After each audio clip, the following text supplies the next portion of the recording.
Forces Radio invite you to sit back and enjoy another strange story by The Whistler.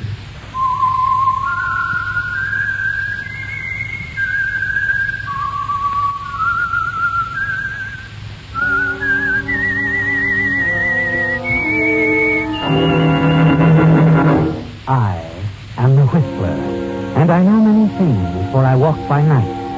I know many strange tales hidden in the hearts of men and women who have stepped into the shadows. Yes, I know the nameless terrors of which they dare not speak. And now the Whistler's strange story, the Chinese elephant puzzle.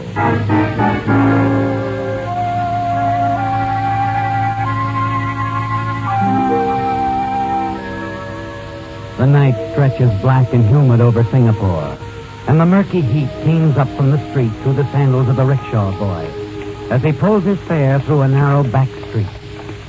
Inside the rickshaw, impeccably attired in a white linen suit that is not yet wilted, sits Elliot Wilson, agent for Crawford Pierce Incorporated, art importers and exporters.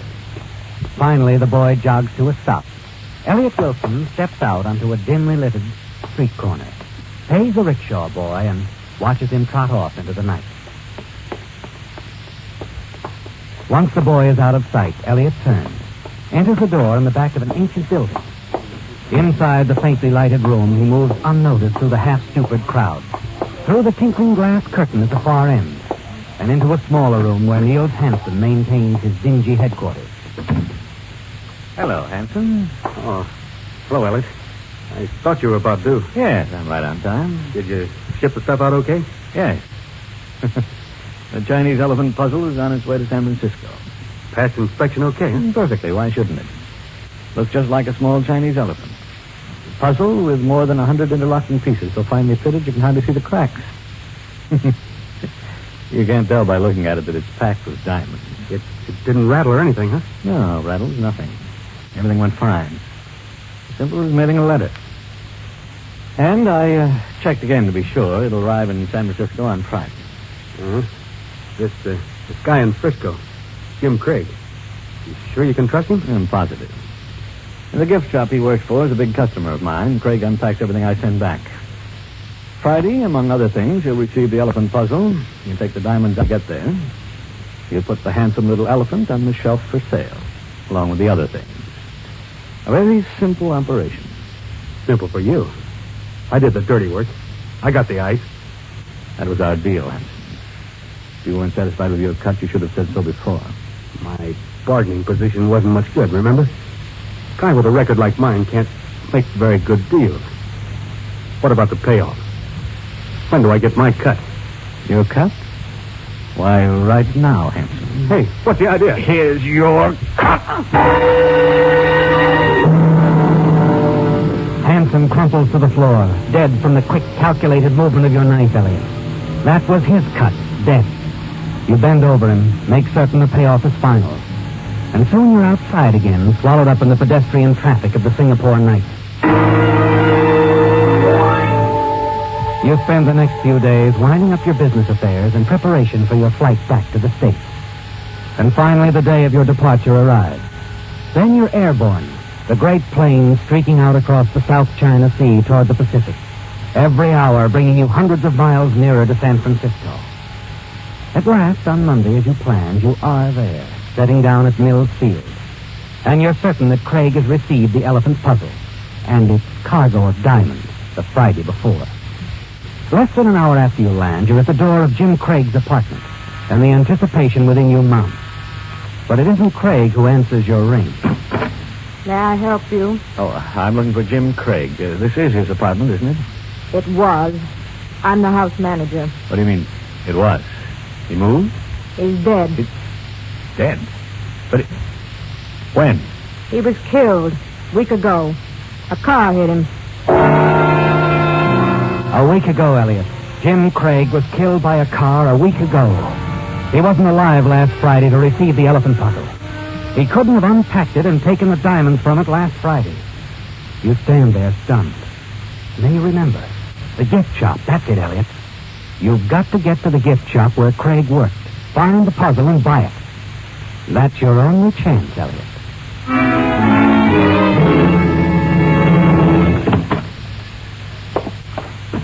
Good afternoon. May I help you? Oh, well, Mr. Wilson. Hello. My goodness, I had no idea you were any place in the wide world but Singapore. How are you, Evan? Oh, you know me, Mr. Wilson. I'm always fine, just fine. Except, of course, recently, just a week ago, our Mr. Craig. Yes, I just heard. I'm terribly sorry. Of course you are. All of us here, of course. Family, you know. That's what we are here at the shop. Simply a family. But then, we're being brave, Mr. Wilson. Simply carrying on. Yes, I'm sure you are, Evans, and that's as it should be. Mind if I have a look around? I'd like to see some of the pieces I've sent you. For sentimental reasons. Well, of course. Just you look all you like. Thanks.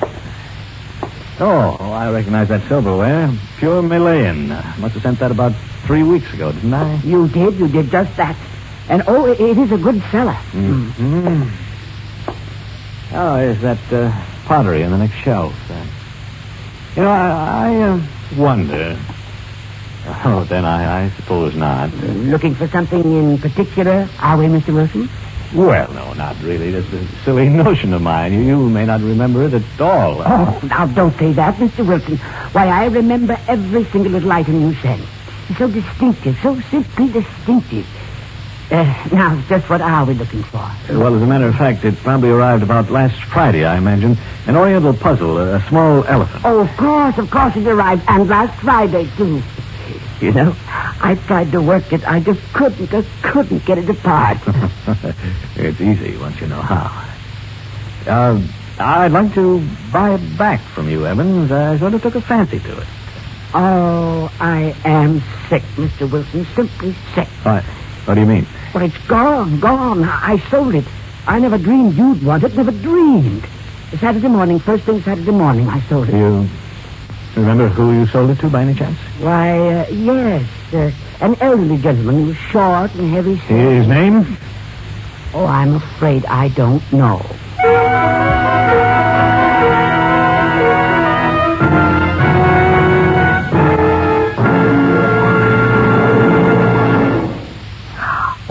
This is Alfred Hotchkiss speaking. Among the lesser-known contributions of the alluring Madame de Pompadour to the court of France were the steps she took to improve the nation's economy. In 1759, during one of her free moments, she influenced the crown to appoint a new financial minister. The new minister wasted no time in making sweeping changes in the economy. He cut government expenses greatly and went so far as to propose a tax on the land held by the nobility.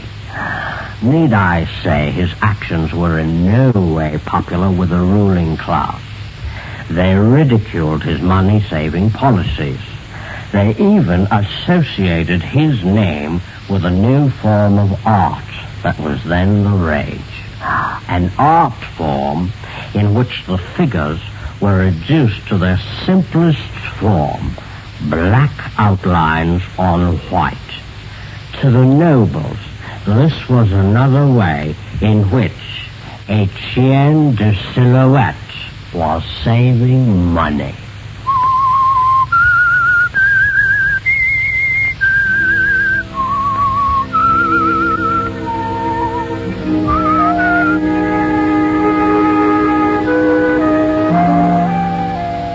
It was going to be so simple, wasn't it, Elliot? All you had to do, once Hanson was out of the way back in Singapore, was to get to San Francisco and collect the diamond from Jim Craig. But Craig was killed before the small elephant puzzle with a diamond safely tucked away in it arrived. And now you discover the elephant has been sold, and the clerk Evans has no idea of the purchaser's identity. You turn and start slowly out of the shop, and then... Oh, Mr. Wilson. What? I just thought of something. The man who bought the Chinese elephant puzzle, as he was leaving the store, I remember he stopped to chat with one of the other clerks, with Miss Solinston. You mean you think she... Yes, she probably knows him by name. Just a minute, I'll ask.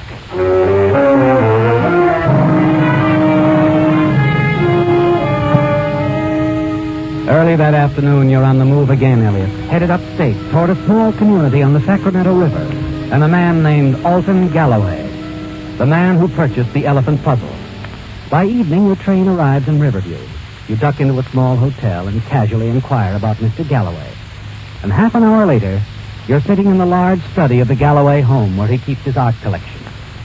Galloway, a small man with a massive shock of white hair, sits at his desk peering at you over his glasses. And as you talk, his glance shifts occasionally to a table nearby, to the small elephant resting on it. So you see, Mr. Galloway, I expressly bought the Chinese elephant puzzle for a customer of ours in San Francisco, and through some error, it was sold to you. Yeah, it's a fine piece. Excellent bit of work. A real buy.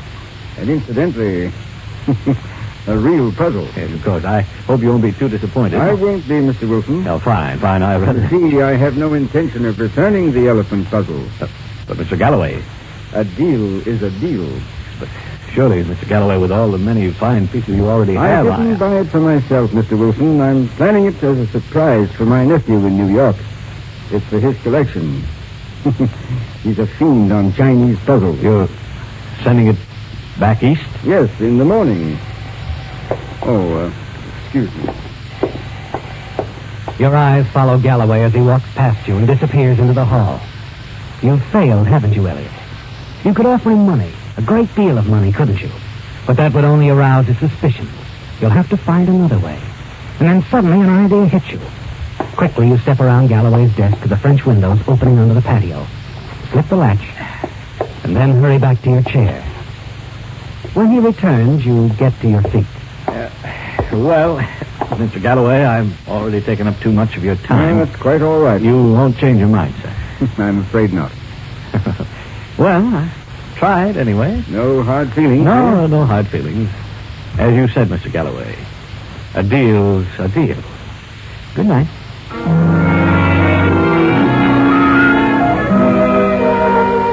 Outside in the shadows, you don't have long to wait, do you, Elliot? A half hour or so after you see the lights in the Galloway house go out, you move quickly to the patio, slip inside through the French windows. As you move cautiously around the desk across the study, you smile to yourself. Realize how simple it's going to be. You've only to remove the gems from the Chinese elephant puzzle, replace it on the table, and leave. And no one will ever know. Then, as you reach the table and pick up the elephant... I've been waiting for you, Mr. Wilson. You whirl at the sound of Galloway's voice. Then the lights go on. Galloway is sitting in the high-backed chair, a pistol resting in his lap. Surprised, Mr. Wilson? Look, Mr. Galloway, I knew you'd be back. I happened to see you from the hall while I was on the telephone. Saw you unlock the French windows. Now, if you'll kindly put the elephant back where you found it. Thank you. What's this all about, Mr. Wilson? Oh, all right, Mr. Galloway. Maybe we can make a deal. I'll give you $1,000 for the elephant puzzle. 1,000? Well. That is interesting. Perhaps I'd better examine that elephant more closely. Must be something quite unusual about it. Something that I must overlook. 2,000, Mr. Galloway. Is it a deal? Sorry. Now, if you'll step out in the hall, I'll call the police. Well, Mr. Wilson? Okay.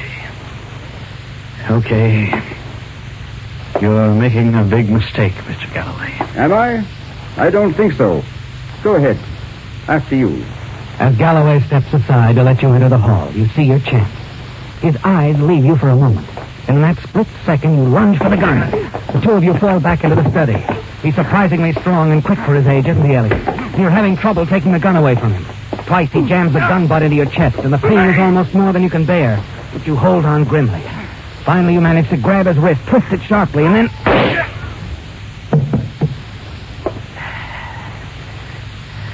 You stare down at the still form at your feet. He's dead, isn't he, Elliot? The gun still clutched tightly in his hand. You hadn't expected this to happen. And now you've got to get away as quickly as you can. But first, you're going to take what you came for. And as you turn and start across the room, you hear footsteps outside on the patio. You drop behind the desk, just in time, as a man comes running in through the open French windows. He hurries past you into the room. Mr. Galloway! Mr. Galloway! Good Lord. Hello. Hello, operator. Get me the sheriff's office, quickly.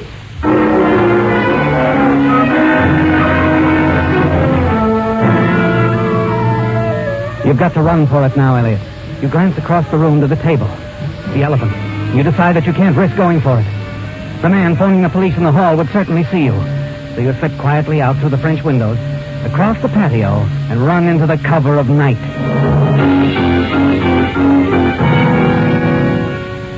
You walk along the quiet streets of the village for almost an hour, wondering what your next move will be. You've made up your mind, haven't you? You're not going back to San Francisco without the Chinese elephant puzzle and the gems inside it. The diamond's worth almost $250,000. Somehow you've got to get back inside that house. And then suddenly it all becomes clear to you. It's a bold move, Elliot, but you're certain it'll work. You turn around and head back toward the Galloway house.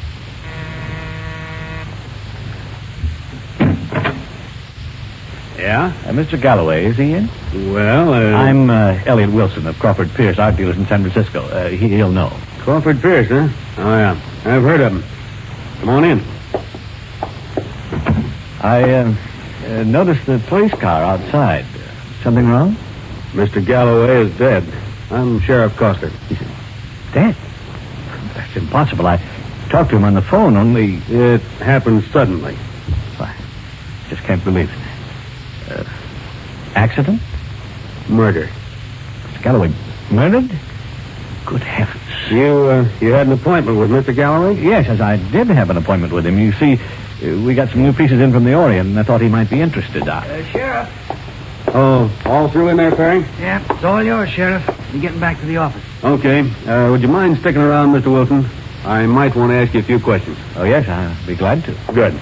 Now, Perry, I got a couple of things for you to do. When you get back, call the corner. Hello. What? Oh, I didn't mean to startle you. I'm Amy Ettinger, reporter, Riverview Sentinel. How do you do? I also run a Lonely Hearts column.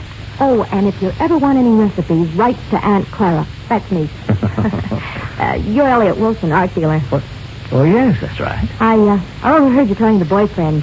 Boyfriend? Yeah, Chef Coster. We've been running steady for 5 years now.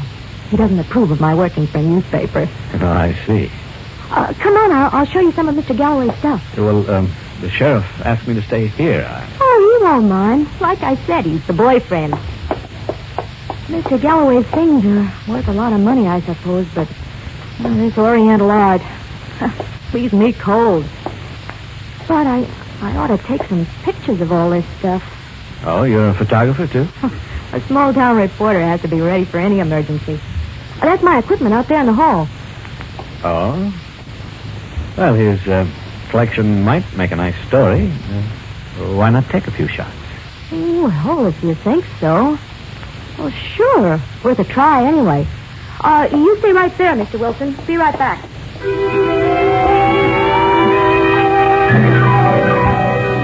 The opportunity you've been waiting for presents itself suddenly, doesn't it, Elliot? And you find yourself alone in the room. Quickly, you slip the elephant into the pocket of your trench coat. In a few moments, the girl returns. Sheriff Coster is with her. It's all right, isn't it, Hank? Oh, I guess you can take pictures if you want to. Just stay out of the way, huh? Okay. By the way, what'd you do with the list? Over there, on the desk. Sheriff. Oh, Mr. Wilson. I was just wondering, you said this was murder. Mr. Galloway was shot with his own gun. It wasn't accidental. But why? I mean... it's hard to say offhand. Could be that Galloway surprised somebody here in the study. It was a struggle, you know. Stuff here's pretty valuable, isn't it? Oh, yes. Is anything missing? Haven't checked yet. We'll know as soon as I look over this list. List? Galloway kept a record of all this, sort of a catalog. Oh, yes, I see. Yes, of course, he would. Sure is a long list. Say, you're an art dealer. Maybe you could help us check this list. I'm not much on Oriental art. Of course, Sheriff. I'd be glad to.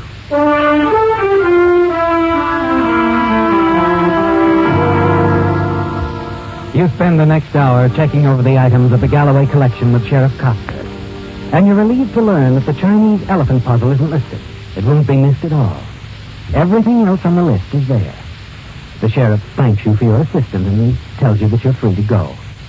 So you leave him thumbing idly through the catalog, Amy preparing to take her photographs of the murder scene. The Galloway Collection.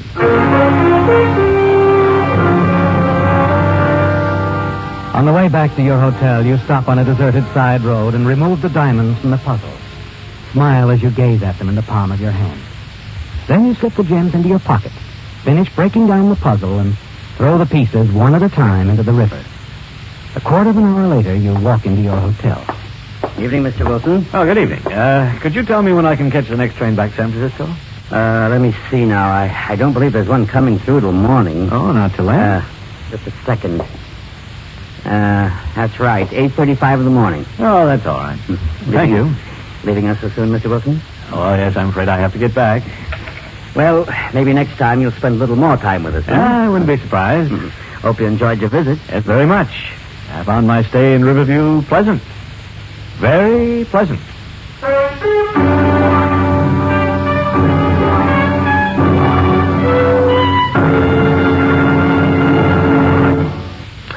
This is Alfred Hotchkiss speaking. I've just discovered the identity of the patron saint of radio and television performers. He was the Reverend W.A. Spooner of England. This good gentleman was the Dean of New College, Oxford, during the latter part of the 19th century. And when he delivered a lecture on campus, it was generally well attended. Why? Because when the Reverend Mr. Spooner became excited over what he was saying, he generally twisted his words quite badly. A phrase like the conquering kings would come out the kinkering kongs. The poets Keats, Byron, and Shelley might be referred to by Dean Spooner as Beats, Siren, and Kelly. Students eagerly attended his lectures, waiting for the next faux pas. Soon they began referring to their mentor's word scramblings as Spoonerisms. And to this day, their name has stuck. The kind of blooper in which some key syllables wind up where they don't belong is still known as a Spoonerism.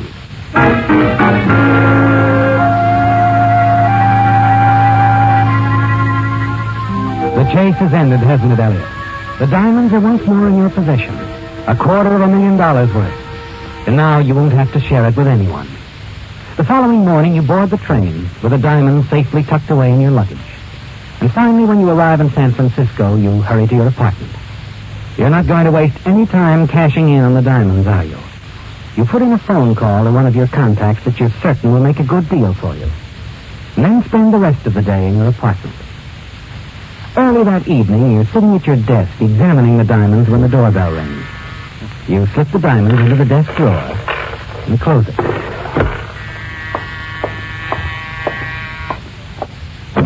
Come in, Dave.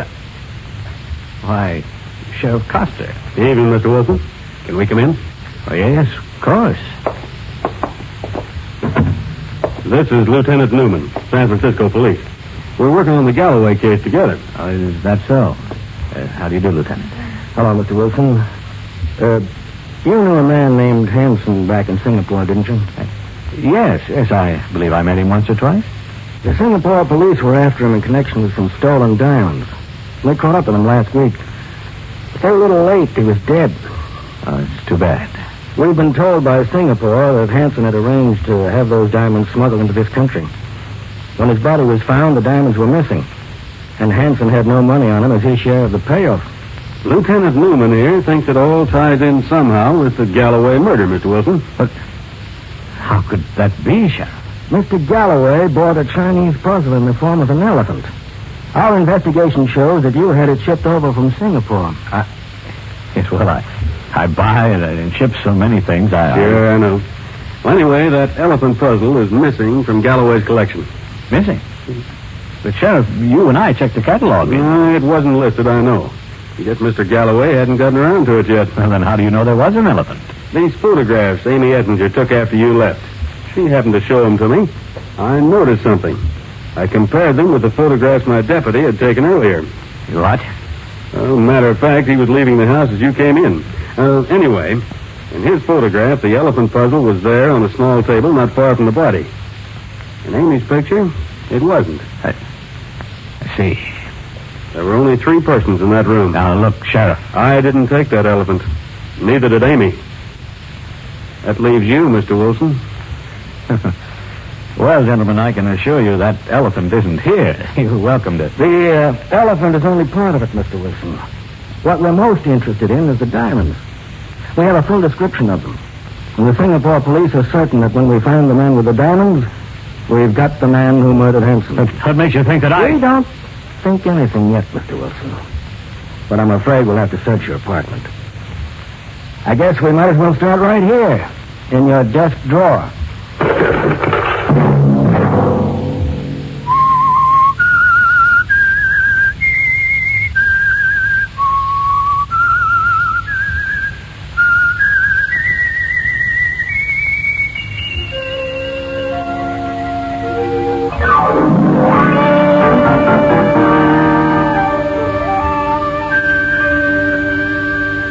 Featured in tonight's story were Bill Forman and Willard Waterman. The Whistler was produced and directed by George W. Allen, with story by Gordon Gray and John Hunt, music by Wilbur Hatch, and was transmitted to our troops overseas by the Armed Forces Radio Service.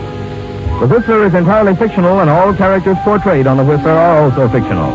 Any similarity of names or resemblance to persons living or dead is purely coincidental.